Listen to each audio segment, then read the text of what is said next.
Before I was both a father and a son, I saw my future self as a father who would do things like go to India with his son. People liked the idea of a father-son trip to India. Some were even moved by it. Let's face it, fathers and sons don't always get along. So I think people are responding not to us specifically, but from some strong feeling in themselves. The idea of us evokes something, sometimes. India was once on a proto-bucket list of mine before I was 30 because of the romance, the Raj, and the Maharishi. By the time I was 40, I began gradually giving up and eventually saw India as somewhere I once thought I wanted to go for all the wrong reasons. Preparing to go there for real is not romantic at all. It's scary. It's an endless confrontation with risk and decisions about how far you'll go to reduce the threat that's said to come from every direction in India. Infectious disease, unsuitable water, unhealthy air, pickpockets, identity theft, rogue tuk-tuk drivers can all make you wonder, why am I going there? I also read highly rated books by young and old Indian authors and expats that could be easily summarized. All of India is nuts. Delhi is even more nuts. But we wouldn't live anywhere else. Religion expressed openly in everyday life, more than anything else, is why Jeremy wants to go to India on his sabbatical. He wants to get right up next to it, immerse himself in it, and know it that way, to draw on forever. I'm going because I've always expected to. The slot's been there all along. All he had to do was ask, and he did.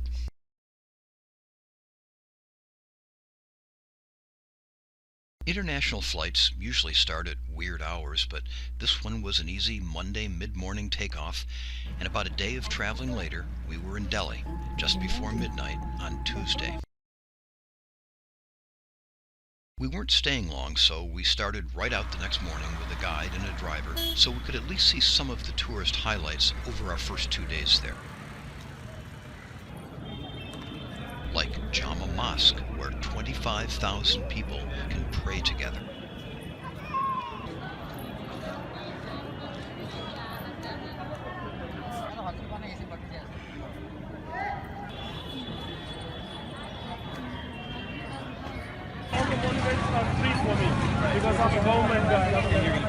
And Chandi Chowk, this dense and sprawling, totally insane market where everything is for sale somewhere in there.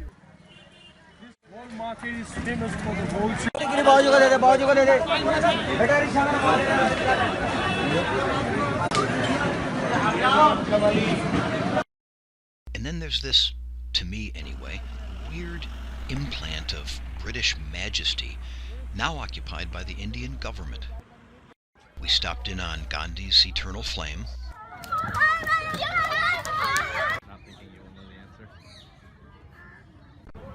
We checked out the Qutub Minar, a pretty cool old ego trip monument to Mughal victories in India. But for me, the best part was having Jeremy there when we met up and hung out with one of my oldest and best friends, Al Morgan, along with his wife Jan, there at Hormuth Suites in Delhi.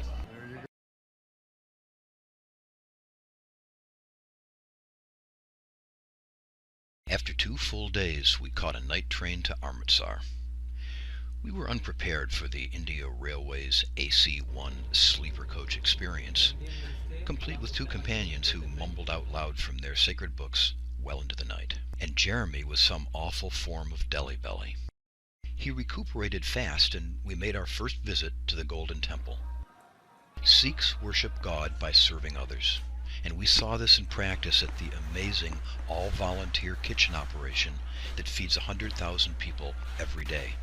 I used my iPhone to make a video of this Sikh spiritual food service that went viral with over 500,000 views. It was shared by 15,000 people, I think, because it showed them themselves at what they see as their best, which is delightful and makes you want to share. Deepak, our driver, gave us a great ride through the market area around the temple complex that included a stop at his brother's barber shop. Amritsar is located only a half-hour drive from the Pakistan border, where an absolutely surreal flag-lowering ceremony takes place every night. It's all Bollywood, as directed by Monty Python, right down to the funny hats and the silly walks.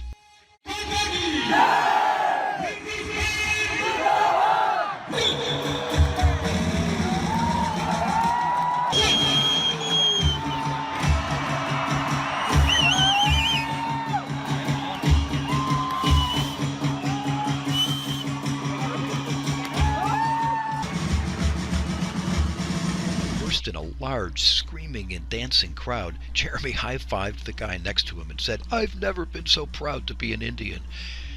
It shows how music and cheerleaders and audience participation can whip thousands of normal people up into an us-against-them high. We went back after dark to the temple for the ceremony in which the sacred book, Guru Granth Sahib, is put to bed for the night. The book is considered the 11th and final Guru, the compilation of the wisdom of the 10 Gurus who came before.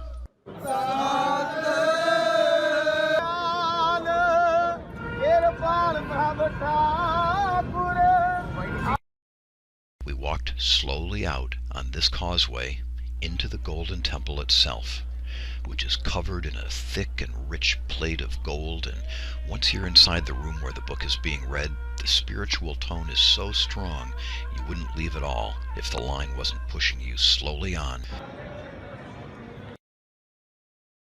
You'd think that all that would be it in the Punjab for us, but no, there was still a real live Punjabi village out there for us.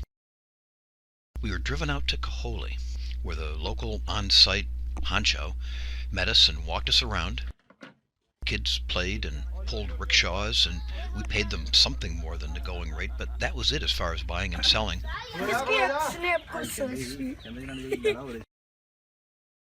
We saw inside a nice house, probably the nicest in the village.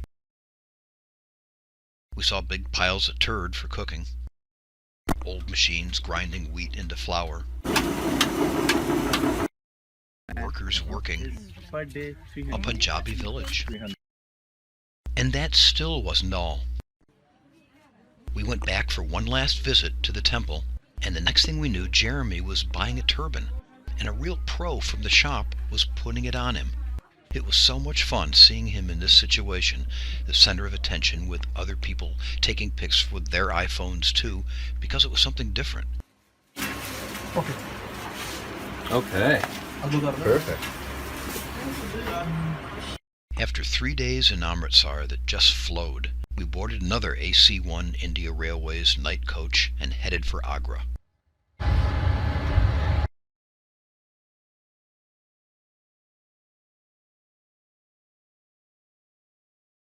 We left the train early the next morning in Bharatapur, near the famous World Heritage Site Fatehpur Sikri, a magnificent old Mughal palace. Unfortunately, this was the most commercialized place we visited, with knowledgeable guides who informed us as they served us up to every sales opportunity and spiritual hustle there was. Good news, Raju, our driver, had come down from Delhi during Diwali to be with us. There was nothing very appealing about Agra at first glance. Jeremy took a nighttime walk through crowded, crooked lanes, and then the power went off, and there were no lights anywhere. The same chaotic scene, full of people everywhere, and suddenly in pitch darkness. That would have been a definite gut-check moment for me. But Jeremy has a superpower involving spatial orientation, and he was somehow able to find his way directly back. Yes, we saw the Taj Mahal. It is a requirement and is checked by immigration when attempting to leave India. I found my first full view of it breathtaking. I think that how much I had already seen pictures of it was part of that initial power. As we stood there gazing at it, and then approached it, and then went inside, my initial sense of awe started to wear off, and I was not drawn in further. I understand that saying this might even feel offensive to some people, and I apologize. My intent, I guess, is to distinguish between different types of beauty. The Taj Mahal is perfection, and it's meant to be. It is a fully realized copy of heaven. That was the whole point. No human touch like the flaw in the Navajo rug. None of the untutored soul of primitive artists and craftspeople. I guess I just like my art earthier. For me, the high point of the day was the 6-hour car ride we had with Raju, now more like a friend than a driver. Taboo topics and lots of off-the-record stuff.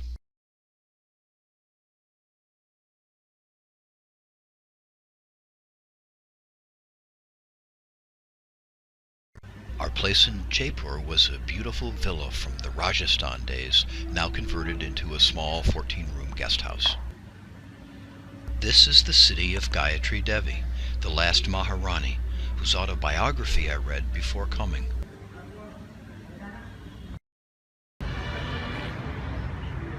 The next morning, we had a guided tour of the Amber Fort, an impregnable Rajput stronghold, and an amazing engineering accomplishment we were told took over 200 years to build.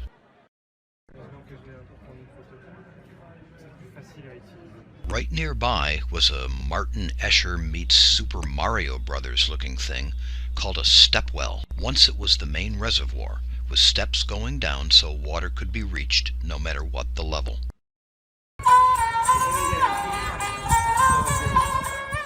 Once our guide understood what Jeremy was looking for, we spent the rest of the afternoon visiting small temples around the city that people come to every day. Jeremy purchased flowers and other pieces for his own Diwali shrine.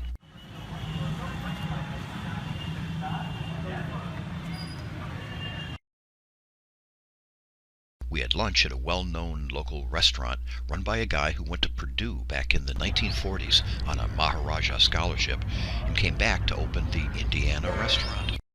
That evening was the bright and explosive beginning of Diwali. We were scheduled to attend a traditional ceremony at a famous villa owned by what was once the royal family.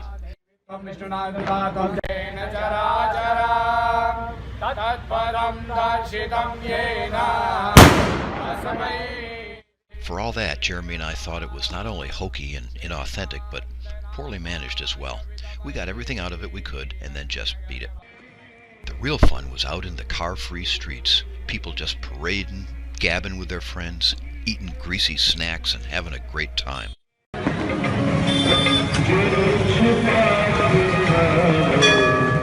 All our tuk-tuk rides that night were insane.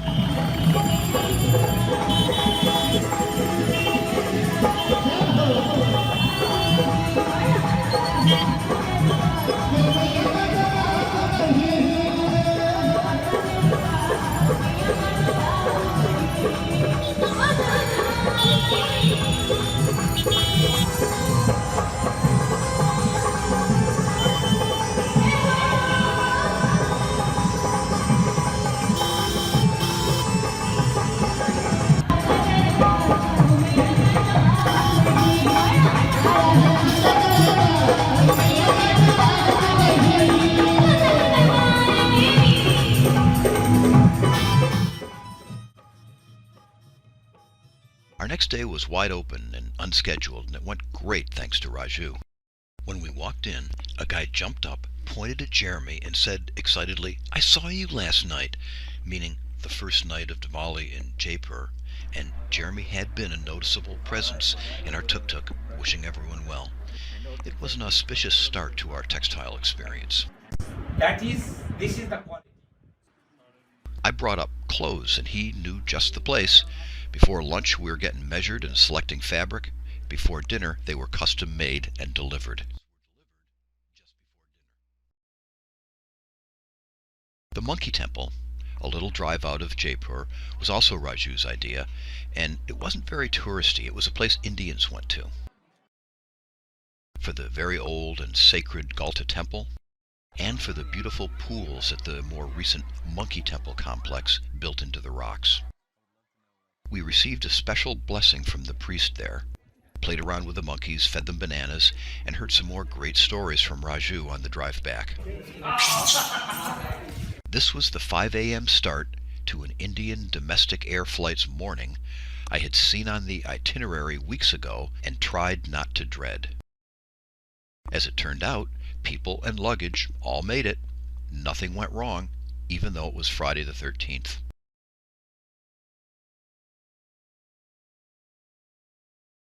ride from the airport to Varanasi was unlike any other airport-to-city ride I've ever taken.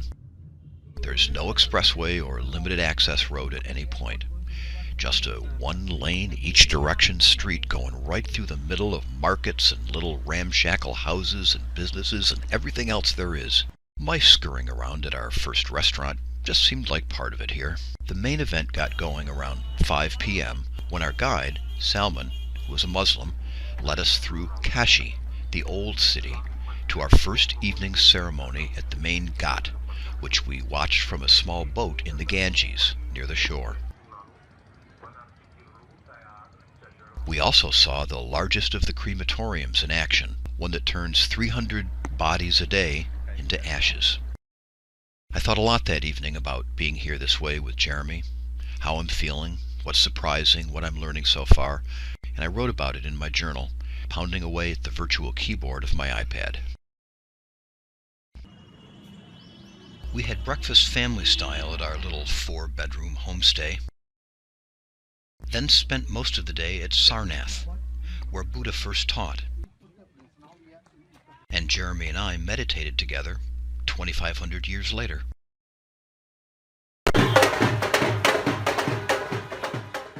In the evening, we walked back to the main ghat on our own and came across a small group of dancers pulling a large image of Kali through the streets. So, of course, Jeremy joined in.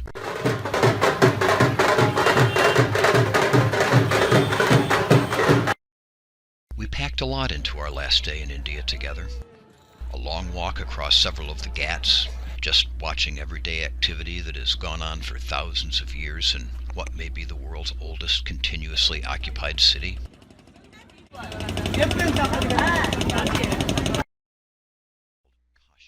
The most memorable time for me was our visit to Mumukshu Bhawan. About 60 people at a time are taken care of in their final days or weeks or even months. Many Hindus believe that dying here will break the cycle of death and rebirth and lead to salvation. It looks quite a bit different than the hospice I serve at in San Francisco, but it felt just the same. An oasis of peace where death isn't feared, but instead comes as a friend. Later we had an appointment to look at some textiles, which turned into a really fun time buying some pashmina scarves and a silk sari.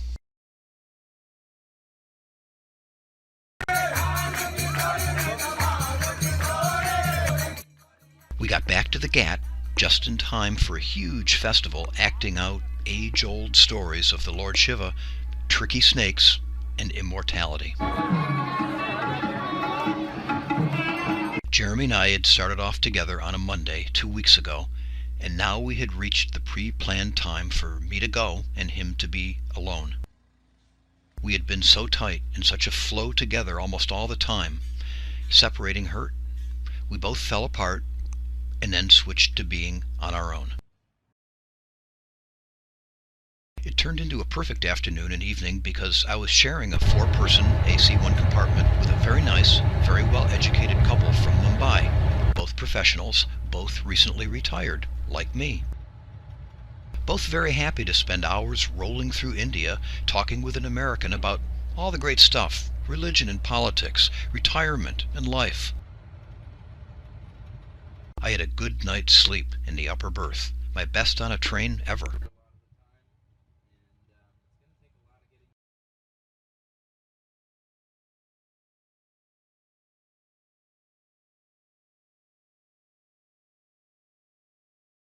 South Delhi had such a different feel for where we had been over the past few weeks. I rested a little and then made my first foray into Hauz Khas village, a hip and happening part of the city, with ruins and an old reservoir as part of the charm. I came back, strolled around the immediate neighborhood, had some coffee, took some pictures, recorded some video. The Golden Temple video I posted a week ago in Amritsar was now starting to go viral, reaching 100,000, then jumping to 400,000 my first day in Delhi. Salam Balak, it's still on my mind. I met my guide, Sabir, on the edge of a sketchy section of Delhi. He walked me through the neighborhood and told me why street kids end up in Delhi and showed me how they live when they get here. My name is Sabir and I am 18 years old and I am from a small village in the state of Bihar. So when I was 2 years old, my father died due to some life-threatening disease since my mother didn't have money for his medical treatment. So soon after that, she left me at my uncle's home and she went back to Mumbai, her hometown. I saw the network of contact points where the first delicate stage of outreach happens. I was inside one of the residential places where kids who were rag picking and pickpocketing are now learning English and how to use computers. Volunteering here is very much in my thoughts. For my last healthy night in India, I had the exquisite experience, set up through the company that helped book a lot of our private tour, of having dinner at home with a family in Delhi.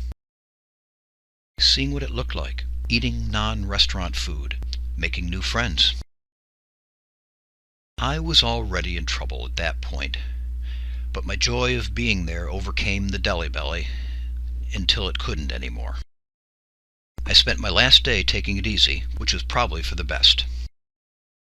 I didn't feel very good on the flight home, but all I had to do was sit there and visit the little room from time to time. I had a 5-hour layover at Narita International Airport in Tokyo, so I used the Jetson-style day rooms there and had a great snooze. San Francisco is gorgeous from above. Not bad on the ground either. Very happy to be home.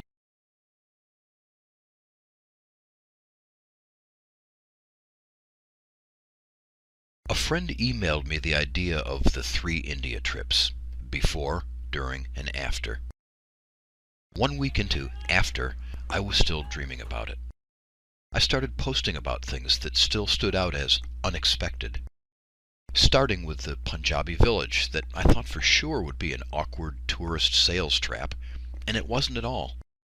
Unexpected number 2 was the display of ritualized nationalism at the India-Pakistan border that could never have been expected, no matter how much you'd read or watched in advance.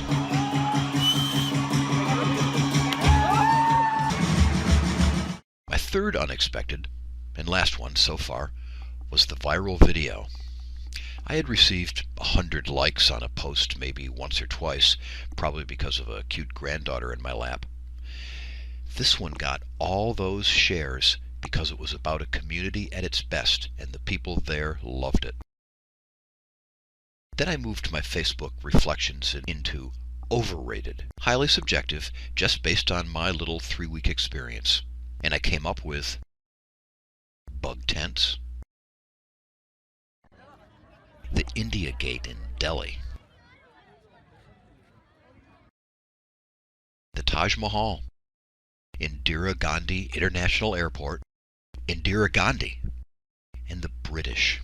They made this list for me because of my visit to the Jallianwala Bagh massacre, but there's much more.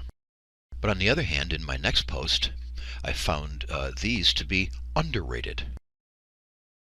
Small denomination bills, same-day laundry service, butter chicken, sleep sacks, Mahatma Gandhi. Then I posted a few more sets of pics and stopped being, on Facebook or in public, the guy who just got back from India. But I still really was that guy. Still am now. In just a few more days, I'll go away to Mexico on a family vacation. That should clear India out of my brain's main office, and when I get back from that, we'll see where it stands longer term. But right now, I'm like one of those writers I talked about in my before section. India is awful and nuts, and I love it. I get that. I felt like I was plugged into a light socket most of the time I was there, and that draws me. I love that feeling. New York has always felt that way to me. All of India did. It's not the way I want to live, but I love immersing myself in it for a good stretch of time. I liked the people. There's exceptions to every generality, but in my little experience, I found folks in India to be very friendly and even interested in engaging, in talking. From merchants doing routine transactions to the couple I rode from Varanasi to Delhi with, and plenty more. My money went a long way. That made me feel good. I'm not saying it should, but it did. Being able to hire a driver is a game changer. I have a kind of leverage that I think I can use to help people there who need it the most, like the street kids in the Salam Balak orbit. They see me there being interested and caring about what happens, and that's motivating. Suppose I volunteer there for a month next fall. Work with kids on their English, with computers, with lots of things I know how to do that they were never taught. Right now, that's what I'd like to do. I've been back for a month, and today was my birthday. It was the first time I'd seen Jeremy since Varanasi, full of emotions. Traveling to India together was a stretch, and thus a risk. It's the kind of thing you're supposed to do to keep things fresh. Well, we did it. You don't have to fly halfway around the world. Just get outside what you usually do, and do it together. For Jeremy, it had to be India now. And so it was for me too. He led. He put himself out there more. He was the one people were drawn to. I followed and helped when I could and observed. I ceded a lot without losing anything. How I feel about both our children and the way they are in the world now makes my own growing older easier to embrace. Seeing Jeremy at such close range just brings this deep and quiet joy to the forefront. Seeing parts of him that are different from anything about me. Seeing ways we are very much alike. Areas where he has surpassed me.